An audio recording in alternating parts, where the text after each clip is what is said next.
I would like to welcome the audience.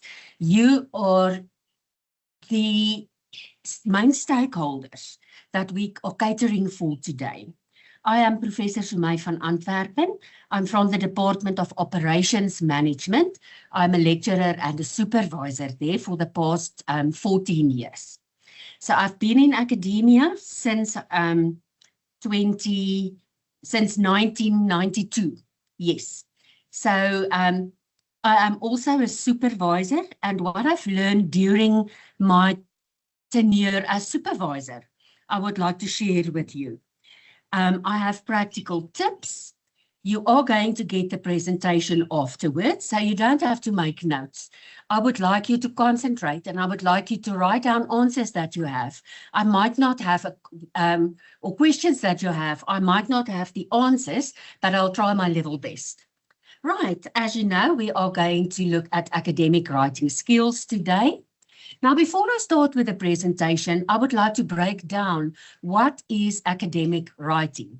Now, firstly, writing in an academic, scientific way is a formal style of writing used in a university or scholarly environment.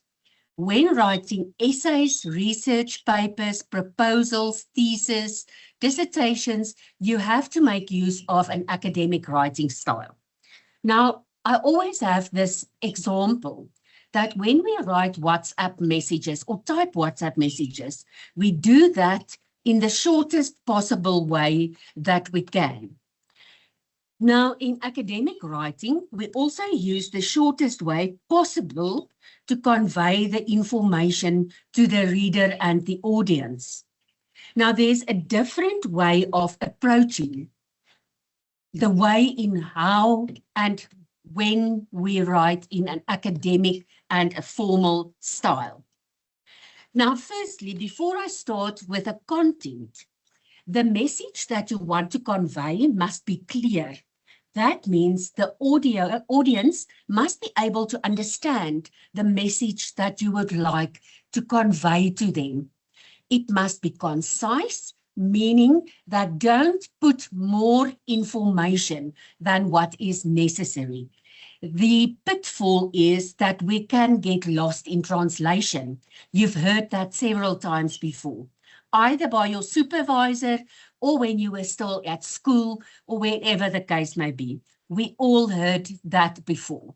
Focused, it means that you need to focus on the message that you would like to convey. Structured, it must be structured.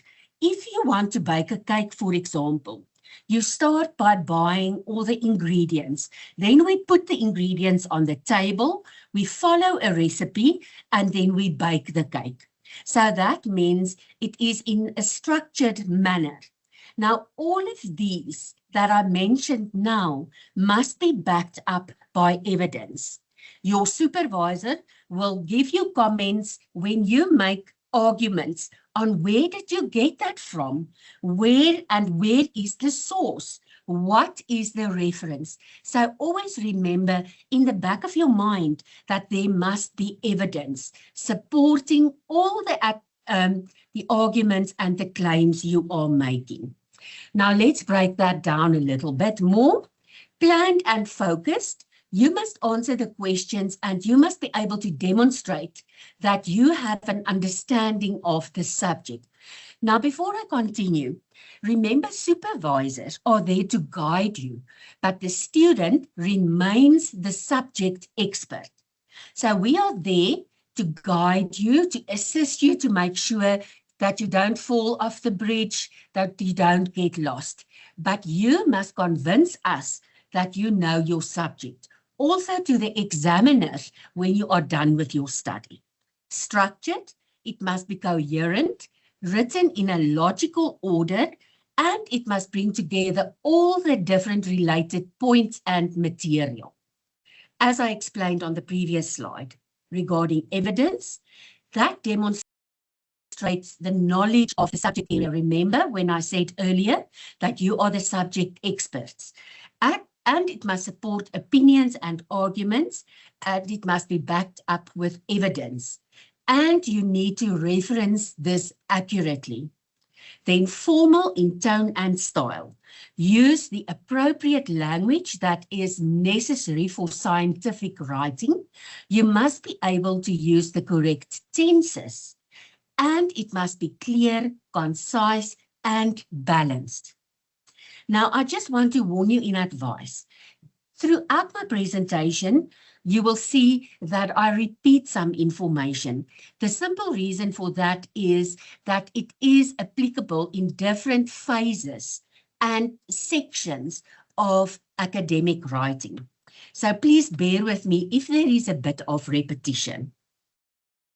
Now, academic writing is fundamentally, it's a question of form rather than function. I know the sentence is a bit difficult. Let me break that down. By developing sound and logical arguments, checking your grammar, correctly citing or referencing your sources, and sticking to a required format. You don't need to end up with a different argument. You must make your argument clear and rigorous and easy for the reader. Now, the reader is your supervisor. It can be your fellow students. It is also the scholarly environment that read your work, your research, as well as the examiners. They are your audience. So always remember that you are writing for them. If something is difficult for you to understand, put yourself in their shoes. It will also not make sense to them. Then, academic writing is formal and unbiased. It is clear and precise. It is focused and well-structured, well-sourced, meaning well-referenced. It must be correct and consistent. It is not personal. We don't want to hear if you are working for the government, for one or other government department, and you are sort of fed up with how they deal their processes, their communication processes. You experience that firsthand, but you are not allowed to be biased. So remember that it mustn't be personal. It mustn't be long-winded. Don't take the longest road to get to Polokwane. You need the shortest road to get there, convey the message, and that is the end of story. Don't put any emotion or blow up any arguments that you are making. Now, the academic or the writing process is as follows. You are going to conduct reading and research. Reading means you are going to read scholarly books. You are going to read journal articles that is from reputable sources. You are also going to read, for example, newspaper articles, depending on your discipline. After reading, you are going to plan and create an outline, a mind map. That always helps us a great deal, is mind mapping. Then you are going to put do your first draft. Then you are going to revise the draft and make some changes. Thereafter, you are going to edit it several times until it makes sense. Then it is required of you to proofread your work before you do a final submission. Very important is that good writing develops through revision. I cannot overemphasize how important revision in the process is.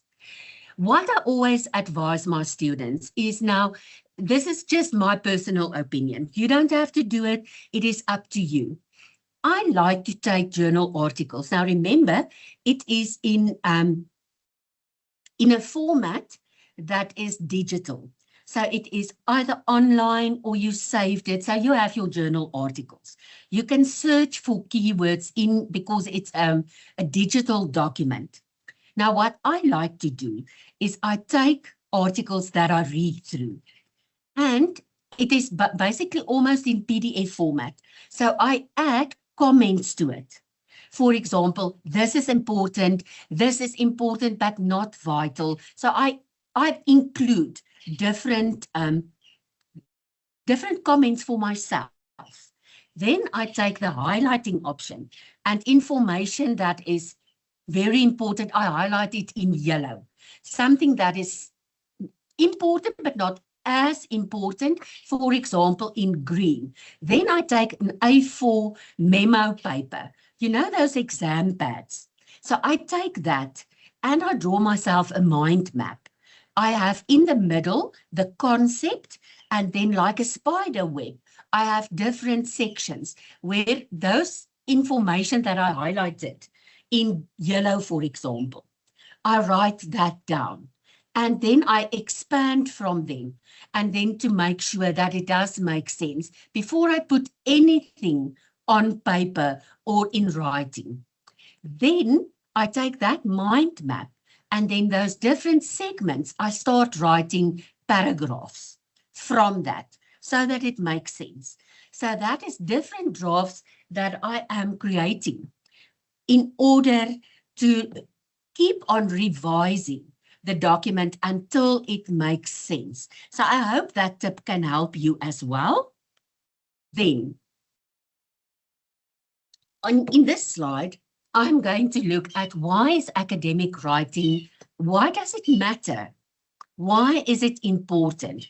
Now, it's going to help you as the student to communicate ideas clearly and professionally.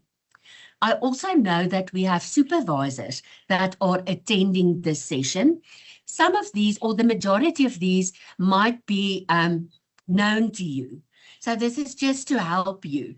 But I focus mainly on our students, and from previous years, I got feedback from supervisors who indicated to me that this session assisted them a great deal. Right, to continue, to demonstrate critical thinking and analytical ability. It is expected of researchers, now you are a researcher now, nee? It is expected of you to conduct critical thinking, and you must be able to analyze content. Then, thirdly, to contribute to academic and professional knowledge. Why are you conducting research? Not to duplicate research, but to add additional information to the scholarly body of knowledge. Your research must fill a gap in knowledge. Then finally, to build credibility and academic integrity. This is extremely important, is always to remember academic integrity. Now, it is required of all our students to do the EPGM training course. Now, that focus on academic integrity. Finally, to prepare for postgraduate research and publication. Once you are done with your study, your supervisors will indicate to you that you must now start publishing from your studies. What I do with my students, when they're done with their literature review, they must start their first article. So you can remember that. If your supervisor does not request that, you can ask your supervisor if you can start publishing. All right. With a PhD, it is required of students to submit at least 2 articles before they can graduate. So the sooner you start with that, the better. The same applies for the master students. So the sooner you start publishing, the better or the faster you get into that realm so that you can become a scholar or a seasoned publicist. Now, the structure and organization. You heard that I previously mentioned the logical flow. Now, very important is that effective academic writing follows a logical structure. That's what I indicated when I demonstrated to you or indicated to you about baking a cake. Remember, we have a recipe, you have ingredients. All of that must tell a story.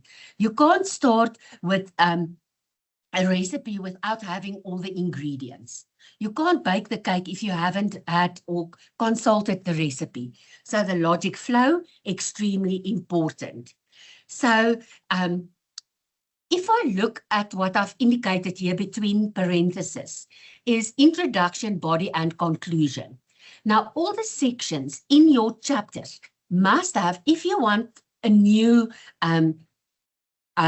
topic or a new construct, you must introduce it to the reader.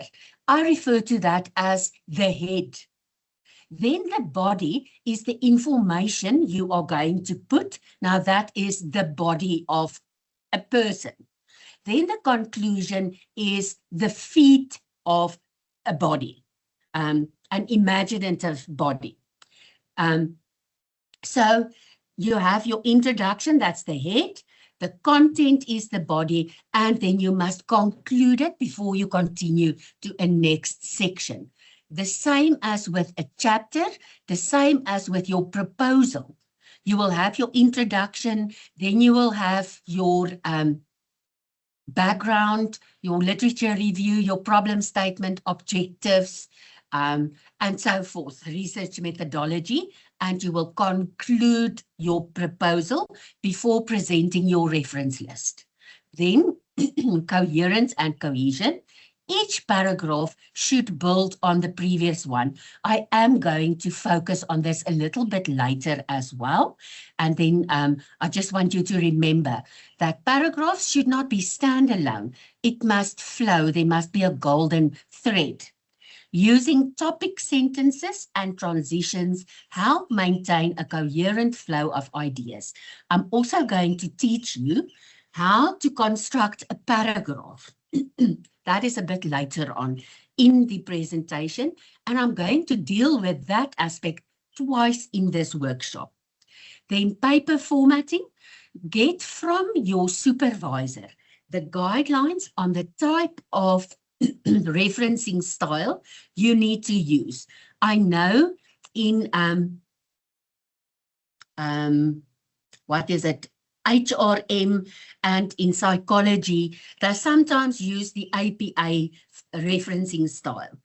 In Chicago, we don't use Chicago that often in South Africa, but some journals might request you to use the Chicago style. We mainly use the Harvard referencing style.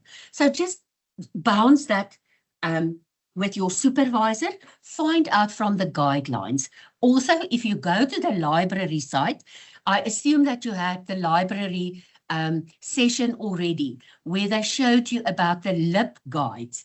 There is also a tab with referencing style, where they deal with all the different ones. So whenever you are in any doubt, refer to the LIP guides, the Harvard referencing style.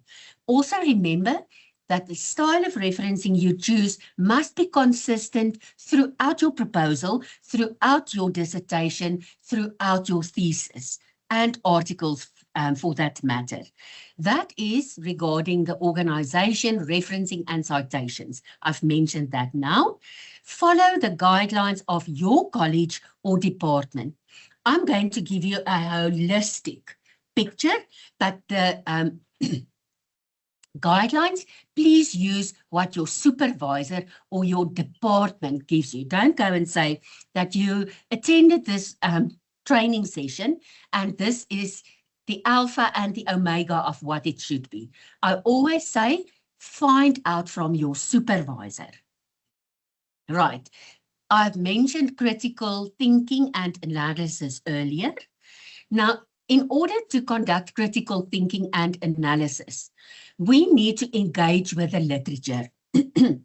You might also get comments from your supervisor, where your supervisor indicates that you haven't read widely. So don't rely on 2 or 3 journal articles. Read widely, summarize, keep on revising until it makes sense. Postgraduate writing should demonstrate a critical engagement with existing research. Sorry, not just a summary of it. Analysis and interpretation are key components. You must be able to interpret an argument that you read in literature. Originality. You should contribute new ideas or perspectives. You must reflect a deep understanding and insight. This is especially vital for PhD and doctoral students. Argumentation and evidence. You heard that I previously mentioned arguments. Now let's look at this in depth. Balanced arguments present and address counter arguments, strengthens the overall arguments. Now I'm going to give you an example. Smith in 2024 said that trees, the leaves of trees are green. Van Antwerpen in 2026 said that although leaves are green, there might be red and brown leaves in between. I hope you catch the drift here. So Smith said something, and then you build by adding more information to counter-argue what you've said. So you must be able to demonstrate that you can balance arguments. Then the use of evidence arguments must be supported by credible evidence, including citations from peer-reviewed sources and data. What I suggest you do, ask your supervisor to provide you with the DHEAD list of accredited journals.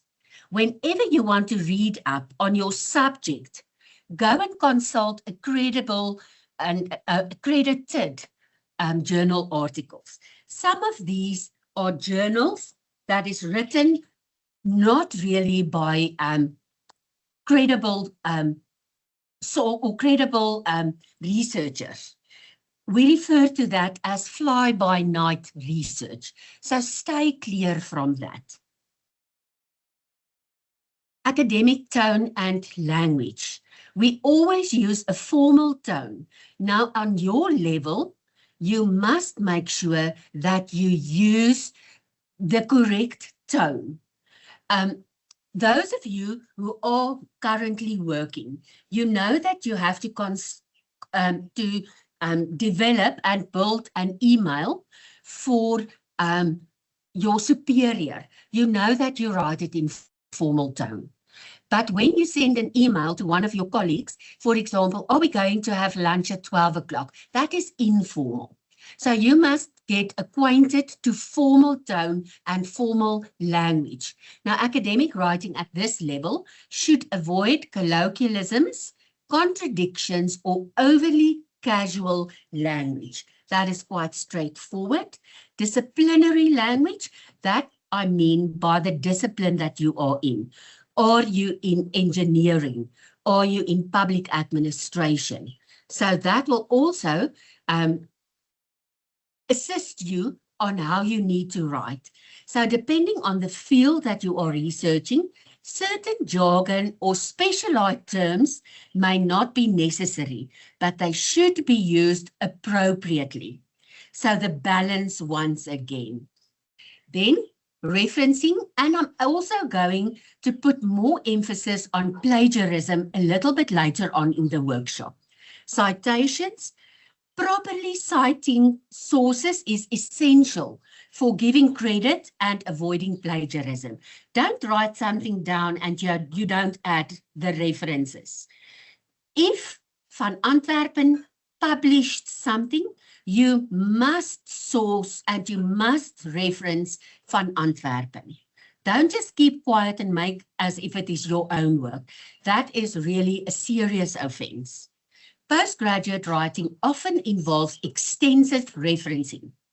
Now, for master studies, it is acceptable if you reference one source, but for doctoral studies, you need to be able to incorporate 3 to 4, how many references that say the same thing, and then remember what I said about counter arguments. Then you must include scholars that contradicts what the previous scholars has published. That is how you demonstrate that you are a researcher. So also stay clear from over-referencing the same scholars over and over and over again. That is also not acceptable. Paraphrasing and quotations. Again, I'm going back to my exam pad. What I do is I write the sentence or a paragraph from a journal article that is applicable to my study or the article that I'm writing. I write it down as is, and then I start paraphrasing it. I start writing it over and over again until it is my own words. Don't have too many quotations. You are going to get battered by using too many quotations. So stay clear from having a lot of quotations. 1 or 2 is perfectly fine. But please, people, I'm really asking you from the bottom of my heart, keep on paraphrasing, rewrite, proofread, until you know that a paragraph that you developed is of such a nature that you did not use the words of the author. Then editing and proofreading. As I mentioned, you are going to have multiple drafts. Good writing often involves multiple drafts. I explained that to you, and revisions. We encourage you as supervisors to refine your work regarding clarity, grammar, and logical consistency. Now, for about 90% of you, our audience today, English is not our first language. It's also not my first language. So especially, I have to write multiple drafts. And I benchmark it, asking my colleagues to read through it, to ask them if it makes sense. Because as I mentioned, it's not my first language. So I am in the same boat as you are. For some of you, it's your third or fourth language. So just make sure that the grammar is correct. Then peer review. Ask your colleagues, ask your friends, ask students in your sub or in your study group to read a paragraph and see if it makes sense. They can really add value to that as well. Time management and process. From one of the previous slides, I indicated the writing process about planning and outlining. Time management is extremely important. Before writing, you should create a detailed outline to structure your arguments and ideas. Now, a tip, what I'm doing with my students, they are not allowed to work on a chapter if they have not provided me with a mind map, because I want to see if there is logic in the headings, in the sections that they would like to incorporate. They must do that. We fine-tune it before they are allowed to include any text or content. So you can ask your supervisor if they are open to that as well. The writing process. Postgraduate students should be aware that academic writing is an iterative process that involves research, drafting, revision, and proofreading. Again, you need to put the hat of a researcher on. You are not now only a scholar, you are a researcher as well. So you can, whenever you have time, write or watch YouTube videos of what is expected of a postgraduate student. Read about or watch videos whenever you want to take a breather while you are busy researching. Look at that. There's really vital and practical information that you can use. All right. I hope you still follow and it's not too much for you. Style, structure, words, and terms. It's much more difficult to write something that is easy to read than something that is difficult to read. So it is difficult to write something that's easy to read. That is a skill, dear audience, that you need to learn, and you must be able to master that at the end of the time. Now let's look at the difference between descriptive and critical writing. If we look at this slide, you will see that I have a column on the left-hand side that's descriptive and critical. And then I have an example for you. Now let's look at descriptive writing. It explains what happened.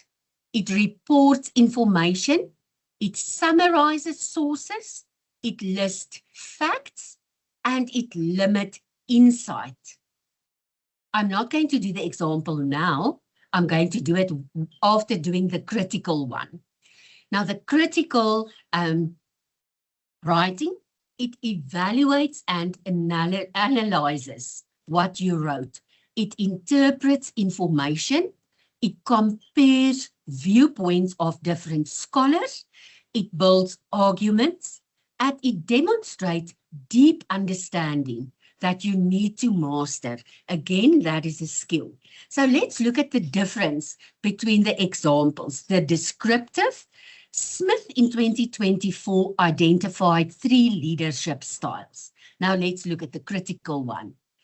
Although Smith in 2024 identified 3 leadership styles, the model does not fully address leadership in digital environments. So you can see that it is critical, it evaluates, it analyzes, and it builds on arguments. I want you to look at the 2 different options there. What is descriptive and what is critical?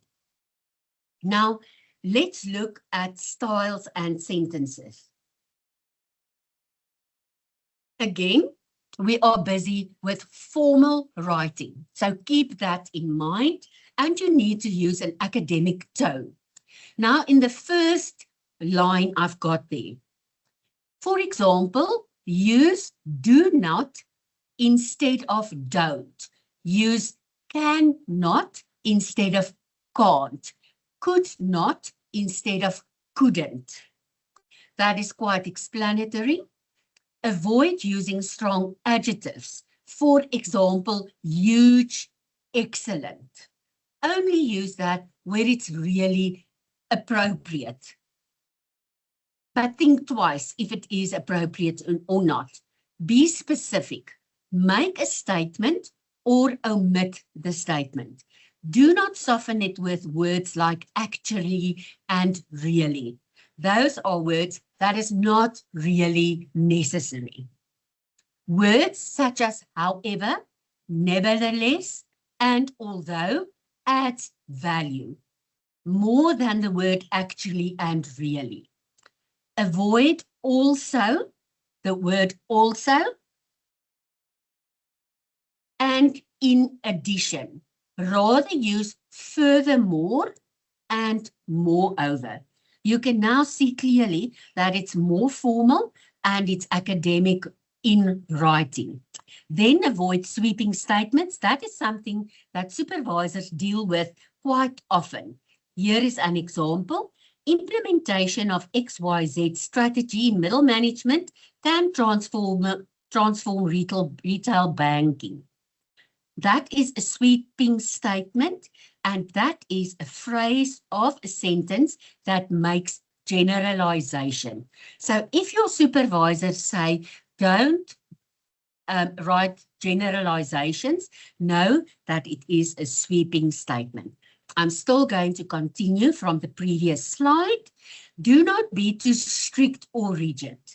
Avoid overuse of terms. For example, indicates. Don't say Smith indicates, Van Antwerpen indicates, Brown indicates. Use different verbs. Be careful of not repetition or duplication of a specific point. That is where the notepad comes in handy, so that you make sure that you are not duplicating or repeating information. It gives an immature impression.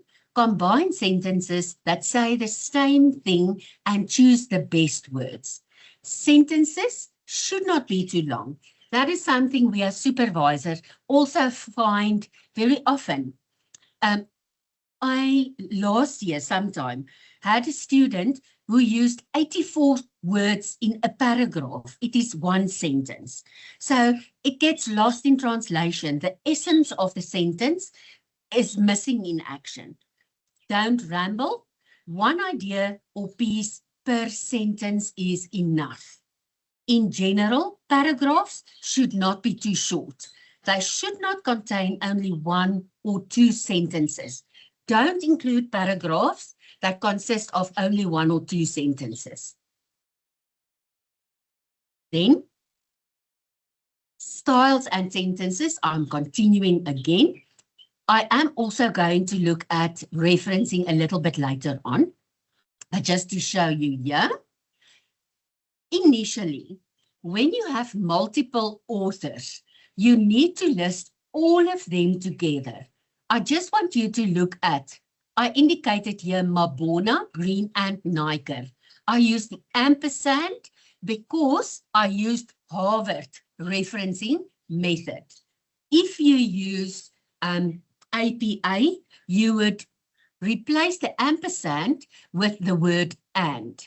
Also remember to use the same referencing style throughout your proposal, throughout your dissertation or your articles or your thesis. So just remember that as well. Then from that point onwards, you replace the second, third, and so forth authors with the Latin word et al. Note that et al has a full stop after the last letter of the last word. So just keep that in mind as well. Then we never start a sentence with a numerical number. The example I've got there for you, 9 participants agreed. That's wrong. It should be 9 in words. Participants agreed. Shorter sentences makes it easier for the reader to understand. Remove clutter words that don't add any value to your content. Then subheadings, I want you to look at how it is numbered. I don't know if you can see my cursor, but we start with 2.2.1. After the last number, there's no full stop. 2.2.2, no full stop. And the last one, no full stop. Then, as I indicated or promised earlier, the style of a paragraph, start with a lead sentence. Now, a lead sentence is a sentence that captures the mind or capture the reader's attention. So that is a lead sentence. Now, from the lead sentence, it must be clear exactly what the paragraph will be about. Then you need to make an argument using a pattern. Assertion, you provide evidence, you agree, affirmation, and discuss it. So either you agree or you disagree, the counter argument, and then you discuss it. Then mention contradictory beliefs and counter arguments. If everything is possible, examiners do not find it credible. It is not possible that 300 authors say exactly the same thing. Then font styles, use formal font styles. We prefer Arial or Times New Roman. Don't use different font styles throughout your document. Use the same style from the beginning to the end. Now we look at the structures, sections, and paragraphs. Avoid long sections of text, pages and pages, subdivide it. Then you can use hierarchical subheadings up to level 4, but we prefer up to level 3. Again, note that there is no full stop after the last number. In this case, I've used 4-level subheadings, but don't continue beyond that. It really becomes too much. You can rather have a subsection and then have headings underneath that is not numbered. 4th-level subheadings don't look that nice in your table of contents.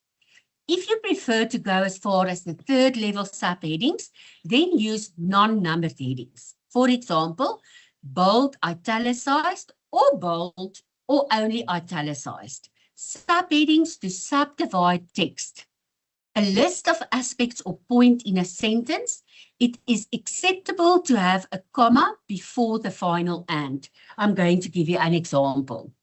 My favorite colors are yellow, comma, green, comma, blue, comma, and orange. So between the last comma and the last concept that you are going to present, include the word and. Can use semicolons to divide certain points, so that's also acceptable. Bullets are used or are very useful. Also, if you decide on a specific style of bullets, use the same bullets throughout your editorial. Don't use different bullets. It looks like a fruit salad. It is not professional at all. Now I'm going to go to the paragraph numbering. Number 1, you can see here that there is a full stop. Now, this is 100% correct. A main heading is in capital letters, bold. Subheading 1, that's 1.1, no full stop, is in bold and small letters. 1.1.1, it's a subheading is in bold and italics. 4 level subheading is in italics only. So this will give you an example. Then I also indicate here, don't use lengthy headings. Try to see how you can shorten the content without losing the essence of the content. Lengthy headings also don't look that nice in the table of content. Let's look at headers, tables, and figures. Okay, now there's certain rules that you need to apply. That is not my information. That is how it should be. Your headers or headings of tables and figures should be concise and to the point. It should be consistent. Choose word order of a header to emphasize meaning. Now, I want you to look at the following. For the proposal, you are going to have table 1, 2, 3, and 4, figure 1, 2, 3, and 4. But in your dissertation, you are busy with chapters. So then you need to number or include the chapter number. So if you look at the first example, you can clearly see this is from chapter 5. So it's table 5.1, 5.2. Figure 2.1 is from chapter 2 and 2.2. So just bear that in mind as well. Choose one style, key terms to emphasize key terms, for example, italics, bold, or quotation marks. We do not really like content in a paragraph that is bold. Italics only when it's a foreign language, Latin, for example. Or, yes, Latin or Greek, then you use italics. Now, tables and figures, this is extremely important. Now, a table or tables are used to summarize, present data, and so forth. Use left alignment and single spacing in the different cells and rows. Figures present visualizations. Pictures or a picture is worth 1,000 words. When I am examining for other universities or what the case may be, figures and tables are really handy. It's easier to look at that than to read through a paragraph. So that's really handy, but don't put too much tables and figures that it again becomes a fruit salad. Write a section about a table or figure. Now, when you present a table or a figure, you must announce it. You must say, I'm going to show you an example now. You must say, in the paragraph before the table or the figure, in table 5.2, I am discussing, or table 5.2 depicts or illustrates the different types of job satisfaction. So you must announce it. Don't just put a table there and think the audience will be able to know what's going on there. So remember, you need to announce. Then below the table and figure, you include a short little paragraph to summarize what is in the table and what you see from the table and what you would like the audience to see from the table or the figure. Position of labels. Table headings are above the table. Figure labels are below the figure. So please remember that. Here is examples for you. In table 1.1 below presents information about the population of South Africa. Here I present the table. I say table 1.1. Can you see that it corresponds with what I did there? And I say population. It's a short heading. There is the information, and then you need to say where it comes from. Now, in this case, I did it myself. So I say own compilation, and the year of publication when I did that was in 2026. So you put in the year. Here is another example. In this case, a figure. Figure 1.1 illustrates the data about the gender groups in the Department of Labour. Then, when you do your data analysis chapter, you collect the data. You do not put in a reference because the data comes from a statistical program. You didn't do that. So you don't provide any source. Now, what I forgot here, and I see it now, my apologies, I had to put in here, below that, figure 1.1, and then the heading will be gender. So I forgot that. I've done it in the figure here. So this is omitted. My apologies for that. But I've done it correctly here. Thank heavens. Okay. Tables and figure, another example. Introduce a figure or table by referencing it, for example. Saunders' research onion. You can see that in the paragraph before I placed it, I have indicated that it's figure 3.5, it's figure 3.5. So then you present your figure. Now there's two methods. You can say figure 3.5 colon research onion model, because that's what it is. And then you have the reference between brackets, or what I prefer to do with my students and myself when I'm doing research, I enter once and I say source, like I did here, and you provide the source here. So in the next row, I say source, colon, Saunders et al., and then the year of publication between brackets. Then I explain it. The 6 layers respectively represent. So that is the short paragraph below that you are going to just inform the reader what you mentioned there. Then we are still with the style and the consistency. Consistency in styles of bullets, I've mentioned that. Consistency in first person, we and I. My students, I suggest to them that use the third person. Not we and I, but the researcher surveyed, the researcher found. I prefer the third person. Also find that out from your supervisor. They might have other preferences as well. Do not be influenced by publication you are currently reading. Remember, if you are reading a book, a subject book, or a journal article, they might have certain styles. You do not necessarily use those same styles. So just make sure that you are not influenced by that. Then I have here as also an example. It's important to understand the workplace of your participant.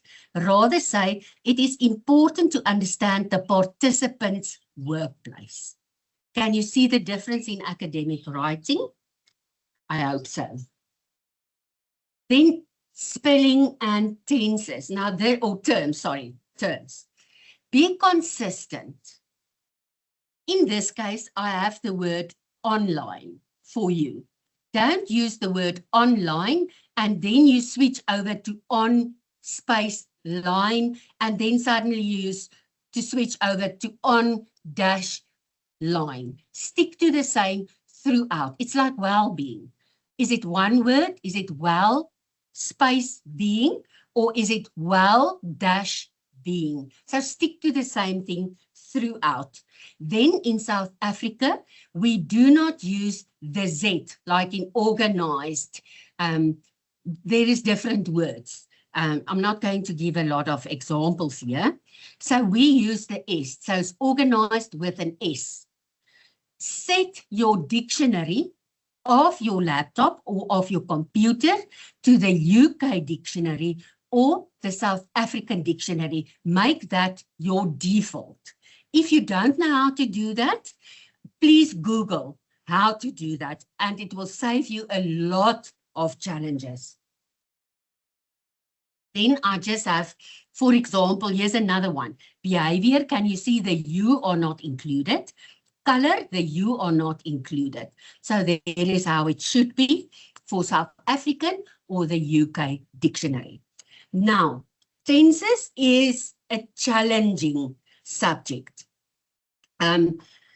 Read up, make sure that you use the same tenses throughout. Some of the chapters must be in future tense, especially your proposal must be in future tense. Some is in present tense, some is in past tense. So just make sure that you know which chapter must be in which tense.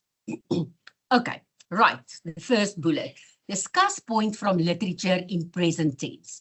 Scott in 2019 points out that PQR is characterized by ABC, Scott in 2029. I just want you to look at this. I'm going to do that again. In this case, you have the author, the year between parentheses, and then the rest. In this case, you have the content, and it is published by Scott. Then it's at the end of the sentence. So it can either be at the beginning, at the end. Look at how it's referenced.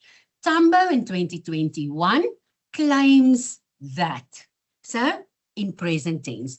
However, events that occurred previously and are reported in literature should be in past tense. A study was conducted in China by Cheng, Ampersand, Shi in 2018. Mkhize in 2025 found that. Use the past tense when discussing your own research. Results of the experiment demonstrated that. Findings of the survey were mainly positive. So that is then in past tense. Be consistent in the tenses in the same section. This slip happens easily when rewriting your proposal as chapter 1. Now, those of you who are busy with your first year, you're busy with your proposal. Remember, future tense. Now, when you completed your proposal, you are going to rewrite that as chapter 1. We convert it, but you must make sure that you use the correct tense. Right. So just look at that as well. Another slide. I agree, you agree, he, she agrees, they agree. Look when it's singular and when it is plural. The participant agrees, participants agree. My dog obeys, my dogs obey, the dog is obedient, dogs are obedient. Scott et al. Hold the view that evidence has been found, evidence have been found is incorrect. So evidence is singular. Many of these attributes are common. So that is plural. M-learning and e-learning are, because it's two concepts. The chapter aims, because it's one chapter. Data can be singular or plural. Both of them is accepted. Then hyphens. look, and your language editor will also help you here. When two words are together as an adjective, use a hyphen, like for example, problem solving, decision making. When two words together form a noun, it is not required. Then it is decision without the hyphen making, problem without a hyphen. That is when it is a noun. Subsections, subdivide, rephrase, etc. Current practice without a hyphen. It is not subsections with a hyphen, subdivide, and rephrase. Right, this section deals with chapter introductions and conclusions. As I mentioned earlier, start a chapter or a section with an introduction. That provides an overview in a chapter or a section, and it also explains the role of the chapter. So in the introduction, you say X, Y, and Z is going to be covered, so that the reader knows exactly what to expect in that chapter. Right. It's very nice to have a mind map. If we still have time left, I'll show you examples of my students' mind maps. Beginning of each chapter that highlights the focus of the chapter. Mention each subsection, for example, section 3.1 outlines X, Y, and Z, while section 3.2 addresses and so forth. It can be done concisely with parentheses.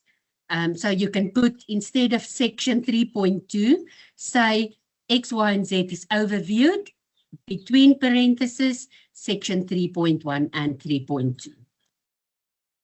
Still chapter introduction and conclusions. Similarly, in a chapter or a section with a conclusion, you don't have to, in a section, say conclusion, just have a conclusion paragraph. At the end of a chapter, you must have a final paragraph that says conclusion or summary. Should include of what was covered as well as important interpretations. Remember one crucial thing, you may not include any new material in the summary or conclusion part of a chapter. No new references. It is not allowed at all. Then, in the introduction, explain the role of the chapter, how it relates to the upcoming chapters. Then, in general, discussion should occur in a discussion section before a conclusion. This last section, I've indicated to you, no new points in the conclusion.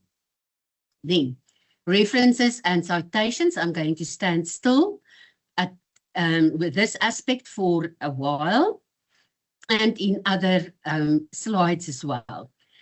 In this case, in a field study by Bakker and Smith, the date is between parentheses because it's not at the end of the sentence. It was found that the Lackaby bird can fly backwards in cold conditions. When the author and the date is in parentheses, example, the Lackaby bird can fly backwards in cold positions, between brackets, Bakker and Smith, that's APA, or Bakker, ampersand Smith, that is, and the year of publication, that is at the end of a sentence. So just look at the style that is required of you. The reference is part of a sentence as must become before the full stop. For example, in this environment, business intelligence systems have facilitated managers' decision-making process. Here is where there's a comma after the author's name. In the second example, where there's no comma. So again, just look at when it's Harvard, when it's APA. Still on references and citations. For PhD studies, cite only original sources as references. Now, one thing that's very important, and it's not on the slide. Say, for example, you are using an existing theory, like Maslow's hierarchy. We are all familiar with that. We've done it in school and in undergrad studies and what the case may be. That has been developed by Maslow in somewhere in the 60s. So you must use the original date when that theory has been developed. Don't use a current date because that means other people were cited that theory several times down the line. So that is not accepted. But apart from that, we say current sources, not older than 5 years. For master's degree, secondary referencing is okay-ish, but most ideal. A study found in 2004 found that ABCD, it's published in 2005 by those person who conducted it in 2004, and it is then cited by Klein in 2023. So that can be done as well. When citing a source after its previous citation, you need not include a date. For example, it has been shown that the food Firm and Fit causes a mean weight increase of 15% in female pigs and 10% in males. Now look at the citation there. It's at the end of the sentence, Neverend and Nguni in 2019, close parenthesis. Now in the next sentence, the author is referring to those, or the researcher is referring to the authors again. You don't have to put the date in again. Furthermore, Neverend and Nguni found that the skin of the pigs grew darker and thicker. So you don't have to put in 2019 again. Avoid multiple consecutive references to the same source. So what I mean by that, and I've mentioned it earlier, don't put the same source over and over in one paragraph. Then, when you are using a direct quotation between inverted commas, you have to include the page number. It is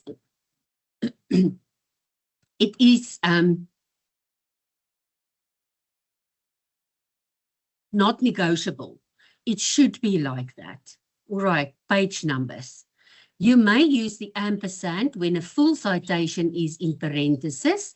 I've mentioned that. This is Harvard, like Naidu and Nguni. But when it is in the sentence, like Naidu and Nguni, you must write the and in full. So when it is a reference at the end of a sentence, you need to put, you can use the sign, but if it is in the sentence, it should be in text.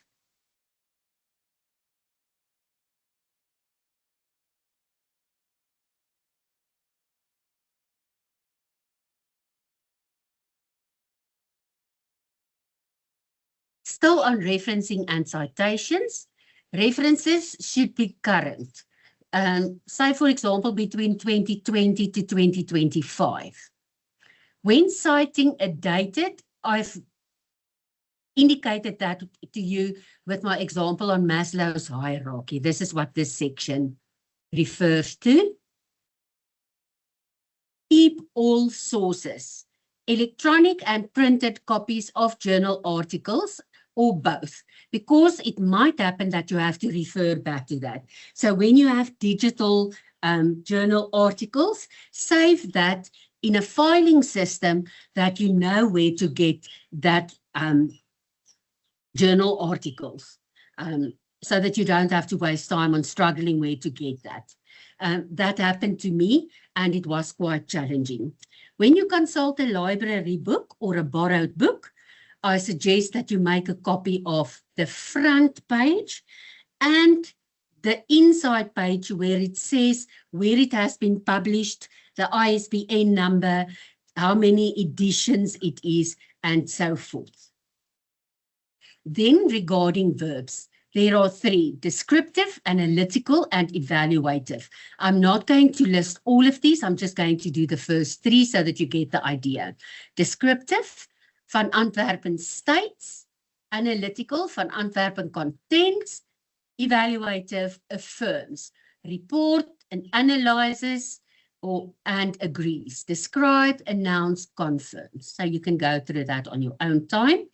Acronyms, when you are using acronyms, the first time you use the acronym like the DRC, or for example, I don't know, you have to write it in full, because not everybody knows. If your document is examined internationally, they might not know what the DRC is. So you have to write it in full, and then you use the acronym, and from that point onward, you can only use the acronym. Remember to develop and update a list of acronyms or abbreviations. Writing numbers, number 1 to 9 must be in words. Above 10, you use the figures. Also remember, you are not allowed to use figures at the beginning of a sentence. You need to write it out in words. For a percentage, you can use the word percentage, or you have to use the percentage sign. So in this case, 45%, it's at the beginning of a sentence. 45 and the percentage sign is going to look very odd. So then you use it in words, but between parentheses, you do that in brackets. Now, participants and gender. Do not refer to the participants as the subjects of a study. When it is a qualitative study, you refer to participants. When it is a quantitative study, you refer to respondents. Don't get confused. Gender is a difficult issue, especially when you want to apply for ethics. In the past few years, when we refer to the masculine only, we said him, his, hers, and him, his, his. He, him, he, sorry. Now it's common to say he/she, or his or hers, or she or him or her. But the better option is to say they. It is safer, or their. Words, phrases, and terms, you need never be at loss for words again. See the words in the Word document. I'm going to send it to you as well. And use the online thesaurus for synonyms. There is also just different types of verbs, says, notes, beliefs. These are neutral or descriptive verbs, stronger verbs, and inference verbs. Literature study. In general, integrate sources in a literature study. This helps to avoid plagiarism. As I mentioned plagiarism earlier, and I'm going to dedicate a slide on plagiarism as well. One accepted style to put a citation is after each point of sentence. Or you can integrate several sources between brackets to make a point. So you can have Smith in 2015, you can have semicolon van Antwerpen in 2026, you can have Dube in 2022. So you can have multiple authors to integrate, especially on PhD and master's level. Avoid a series of paragraphs that is devoted to only one particular author. I have mentioned that to you as well.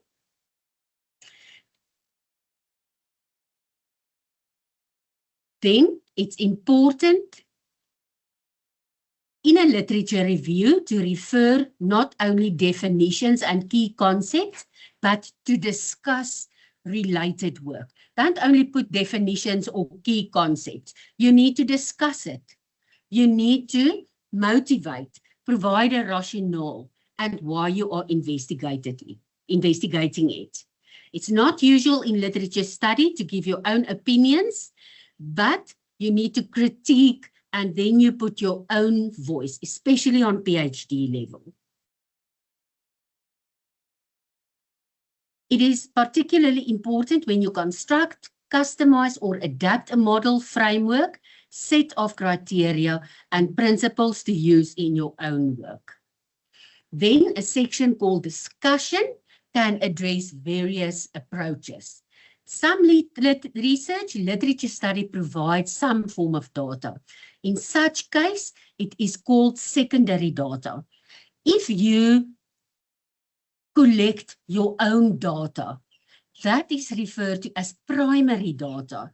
If you are citing studies that already has been conducted, that is referred to as secondary data.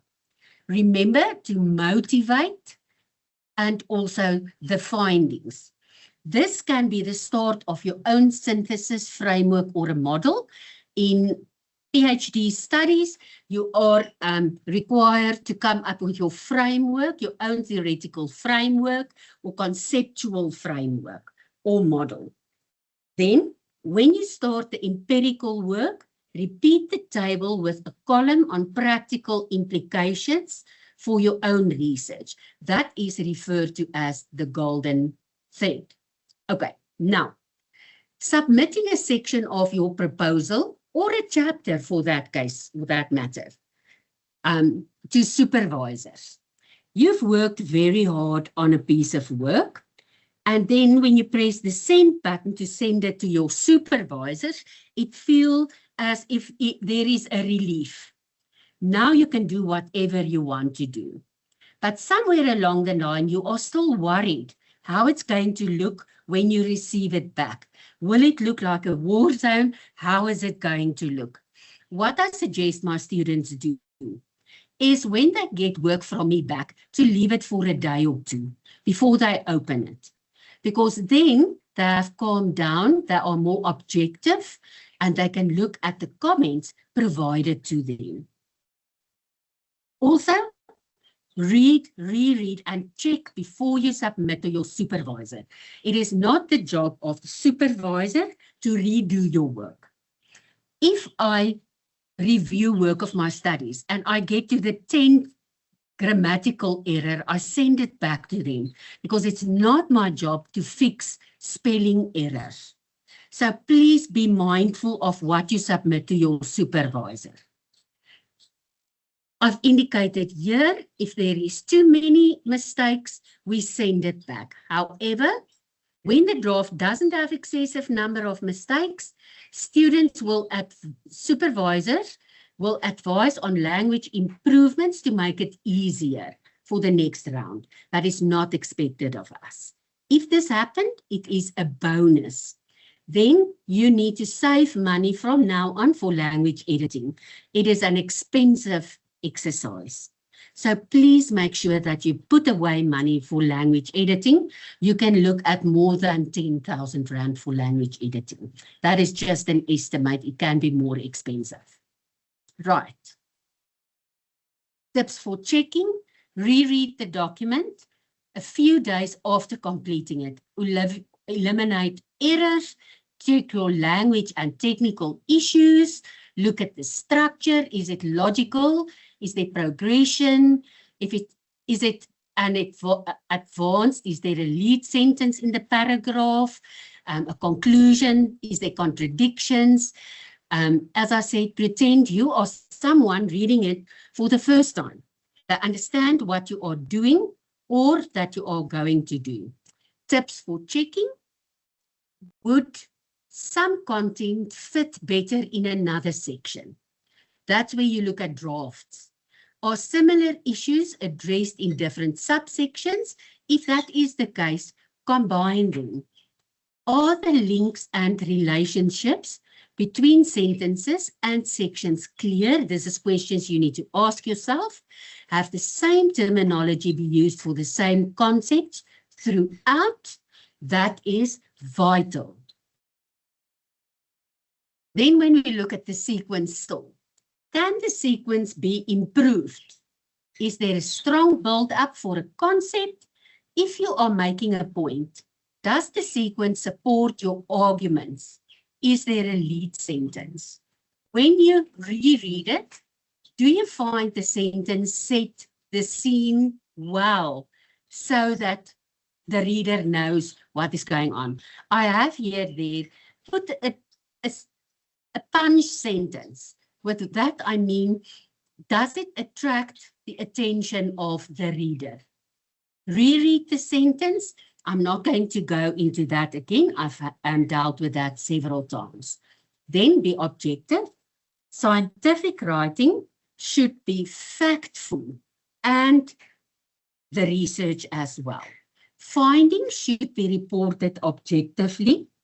Don't make generalizations. Don't include inaccurate statements. Don't include allegations or sweeping statements. Avoid exaggerating remarks. No slang, vulgar, or popular use of language is allowed. Then just a quote for you. I write as I walk because I want to get somewhere. And I write as straight as I can because that is the shortest way of getting there.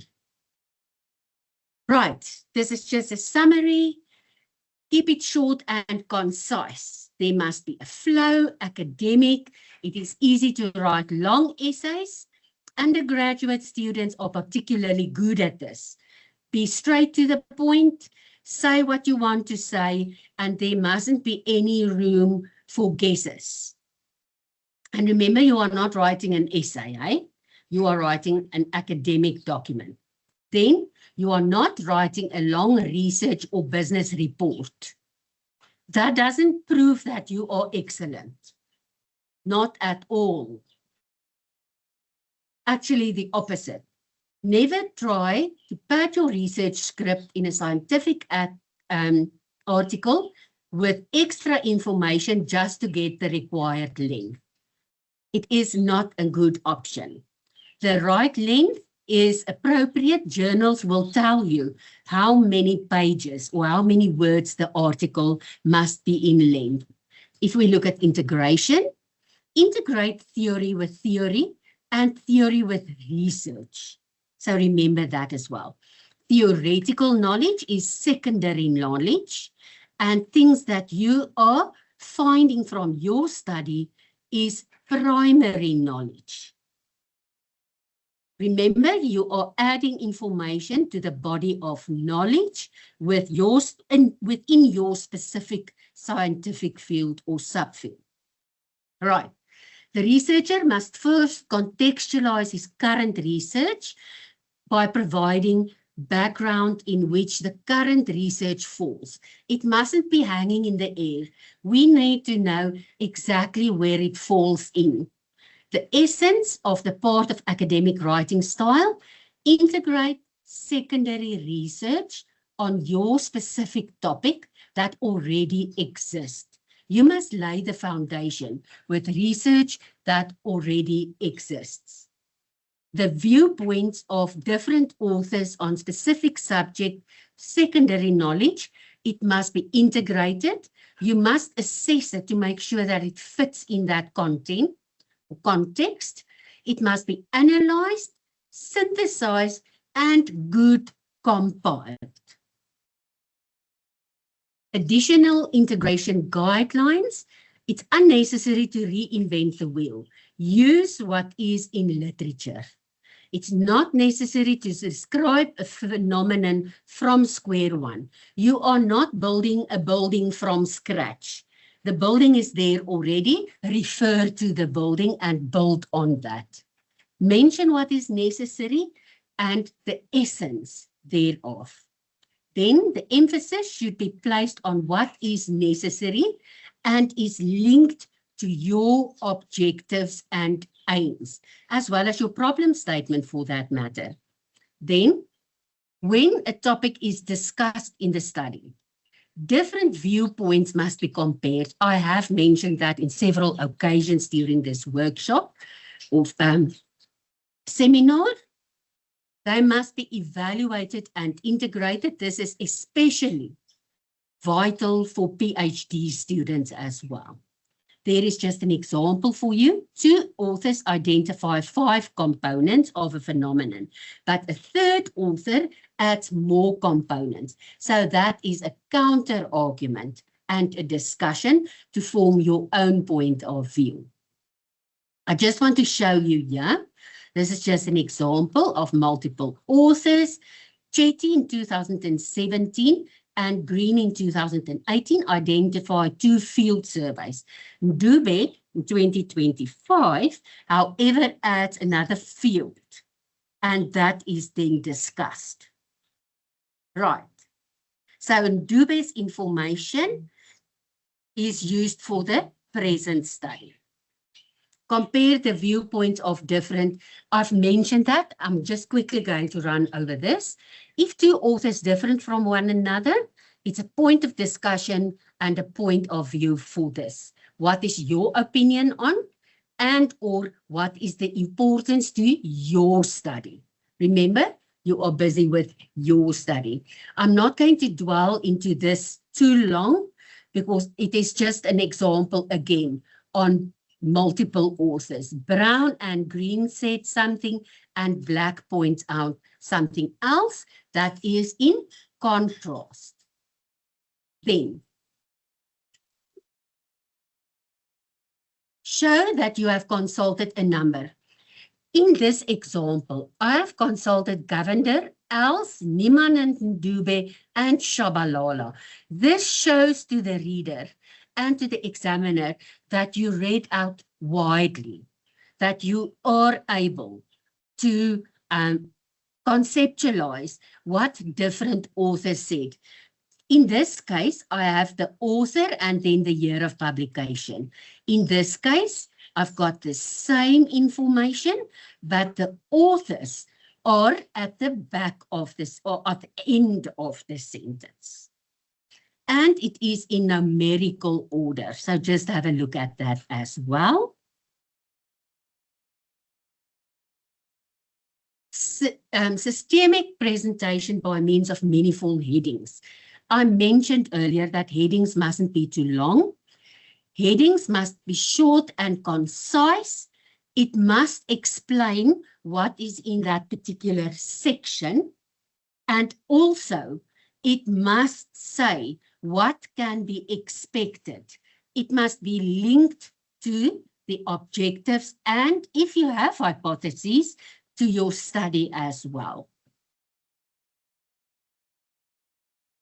Headings, I'm going to do with you a section on AI and just explain to you how AI can help you with lengthy headings.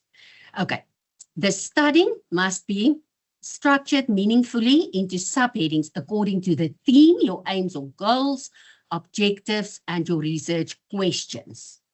Goals are broad, long-term overall targets, whereas objectives are specific, short-term, measurable, and achievable. That's like your primary objective and your secondary objectives. Then, a title consists of certain concepts and or constructs or building blocks that shows and is linked to your research problem. In the conceptualization of the study, within that particular theoretical framework of the research, the major concepts, constructs, and subconstructs should be explained. Then also, a subsection is dedicated to each one of these constructs. Be comprehensive and use recent and applicable information. I said that sources must preferably not be older than 5 years. You need to use and discuss and justify important facts and theories and models. That is the foundation of your literature review. The theoretical framework. Recent trends in literature should be consulted as well. Then, if we look at conclusion, it arrives from your research. You do not add more information. You draw your own query and logical conclusions in your own words. Also, no new info, no new references. And at the end of a chapter, the conclusion, announce the following chapter. In chapter 2 that you done, that the literature review, you can say, chapter 2 conducted a thorough literature review. The following chapter or chapter 3 is dedicated to the research methodology. Then in chapter 3, in the introduction, you say the previous chapter discussed the literature appropriate for the study. And in chapter 3, focus will be on X, Y, and Z. Then be accurate. Please be accurate. Don't put information in that is not accurate. That is not ethical, and it's not academic integrity as well. And report information correctly. It is not nice if examiners point out, because remember, your examiners might have more knowledge than you do. So just be mindful of that as well. Then 10 tips to improve academic writing. Write to your audience. Build on the past, get to the point, take a stand, provide supporting evidence, inform the audience, avoid literally cliches, show a little style, edit, and proofread.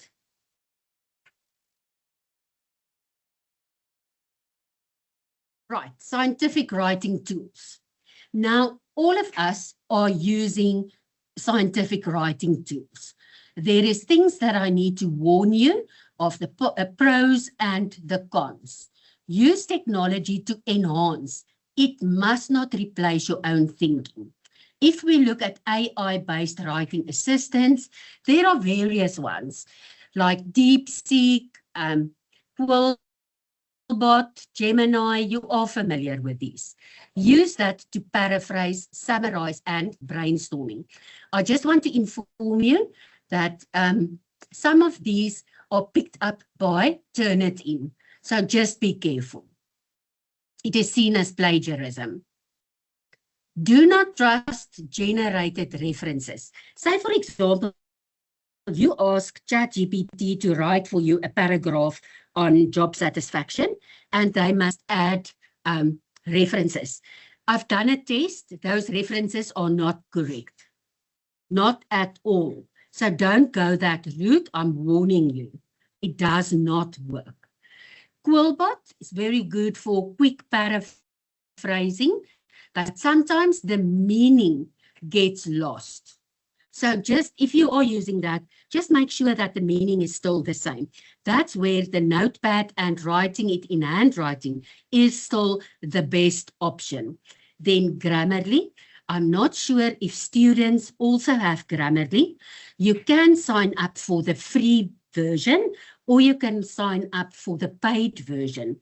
That can really help you with your grammar, clarity, and academic tone and suggestions. As staff members, we are on the, what is the right word? We are linked to it. We have a, we are registered to it, but I don't know students. And then reference managers, there is Zotero, Mendeley, EndNote, is to store and organize your words, integrate with Word and Google Docs, save with formatting. Then the use of AI in scientific writing. It can be healthy with paraphrasing, but again, don't trust whatever you are reading. Then I did a test here. I did an experiment. I took 3 definitions on emotional intelligence. I'm not going to read it to you. There is the one, there's the other, and there's the third.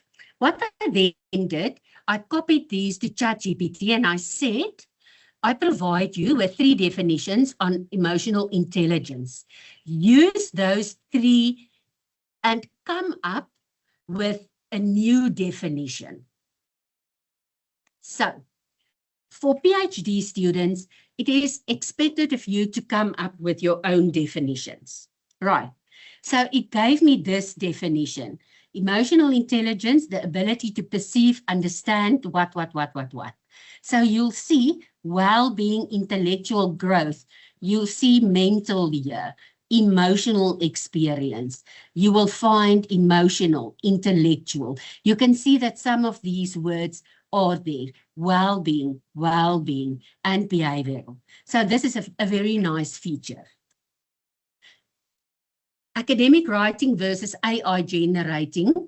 AI tools can assist you with brainstorming, language improvement, summarizing, grammar checking. It should not replace critical thinking. AI-generated references are incorrect. I can safely say it is. Students remain responsible for academic integrity. Use it ethically and critically. Now, the communication line is as follows. You are the student. You are writing your work. You send it to the supervisor, and the supervisor sends it back to the student. Good communication refers to key to building strong, positive relationships. I don't know if you know the acronym GIGO. It stands for garbage in, garbage out. Now, if you submit to your supervisor garbage in, don't expect anything else than garbage out. We do not have time. Some of us are supervising 40 students. We do not have time to rewrite and to work through work that is not up to standard. Apologies. Asking questions to show confidence and desire growth. Your supervisor is there to support you. Don't be too afraid to ask them. We gladly help our students. Don't assume that they know you are struggling. Inform them that you are hospitalized, you are struggling, you are hitting a brick wall. Let them know. We struggle to keep up with our students if they have personal problems and we don't know about what it is. So please trust your supervisor, be open and make sure that there is an open communication channel. Now, these are just different examples of graduate writing culture, like the proposal, articles, conference papers, and so forth. I'm not going to read all of them. Treat information critically. How do you read or treat material that can affect whether or not you have necessary information to produce your text? You need to extract factual information from good, reputable materials. And you must focus on what has been said. Questions such as what, when, where, why, who will help you to construct your paragraphs and academic writing. Then, mechanisms of academic writing. It ensures consistency of practice, spelling, grammar, proofreading, punctuation, very important, the correct academic referencing style, and selecting and reporting on the correct tense and verbs. Now, what is the purpose of subheadings? That tells the reader exactly what they can expect. Say, for example, you have a main paragraph heading, job satisfaction. Then you can have subheadings that says definitions. You can have one on theories.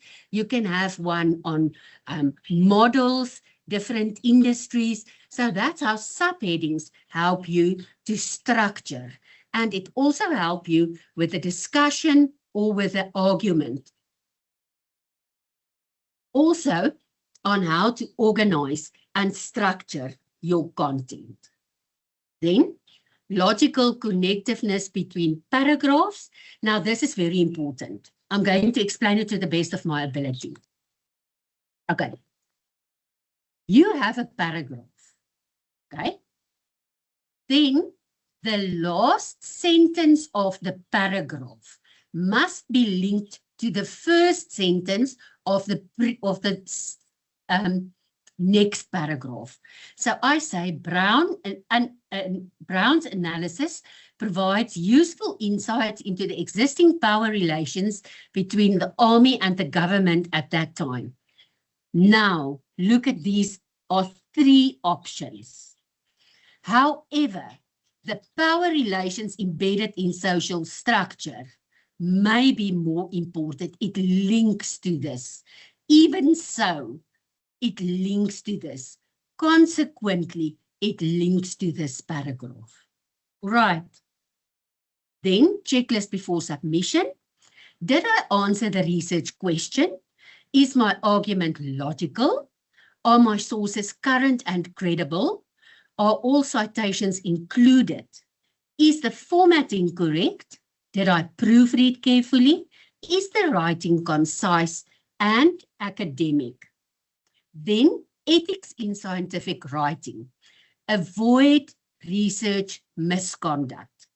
Fabrication. Don't make up data or results. Falsification, manipulation of data, images, or methods. Plagiarism, using others' words, data, or ideas without proper credit. Even minor unethical choices damage credibility and trust.